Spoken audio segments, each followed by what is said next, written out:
Kaya nga, mga minamahal kong kapatid, magpakatatag kayo at huwag matinag.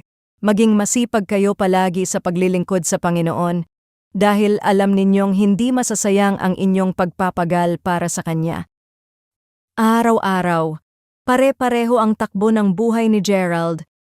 Gigising, magbibiyahe, magtatrabaho, uuwi, matutulog, at uulit na naman kinabukasan. Minsan naiisip niya, ano ba talaga ang saysay nito? Hindi naman siya miserable? Pero parang wala nang bago. Parang paikot-ikot lang. Isang gabi, habang nagbabasa si Gerald sa cellphone, may nabasa siyang tungkol sa muling pagkabuhay ni Jesus.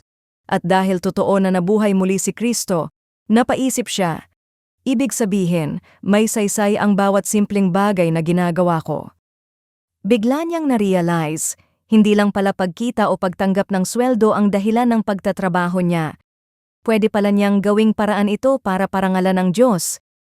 Sa pagiging tapat sa gawain, sa mabuting pakikitungo sa iba, at sa pagpili ng tama kahit mahirap.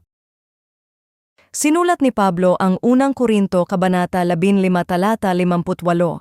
Matapos niyang ipaliwanag ang katotohanan ng muling pagkabuhay ni Kristo, hindi niya sinabi na magpakatatag lang ng walang dahilan para sa Kanya.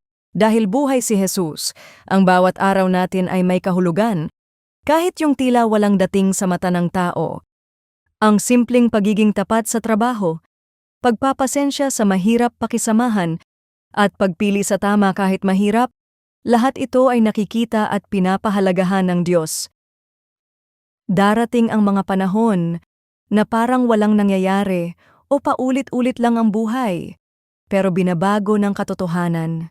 Nang muling pagkabuhay ni Kristo ang pananaw natin, hindi tayo basta lang sumusunod sa agos, kasama natin ang buhay na hari, at lahat ng ginagawa natin para sa Kanya ay may halaga at saysay sa walang hanggan.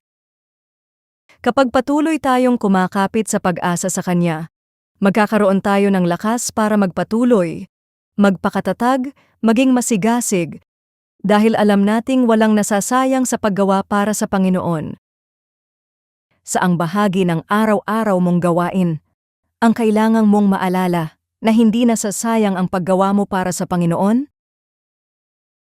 Panginoon, salamat dahil may saysay ang bawat simpleng ginagawa ko, lalo na kung para sa iyo. Kapag ako'y napapagod o nagsasawa sa paulit-ulit na gawain, ipaalala mo sa akin ang pag-asa na dala ng muling pagkabuhay mo. Turuan mo akong maging tapat at matatag, dahil alam kong walang masasayang sa paglilingkod sa iyo. Sa pangalan ni Jesus, Amen.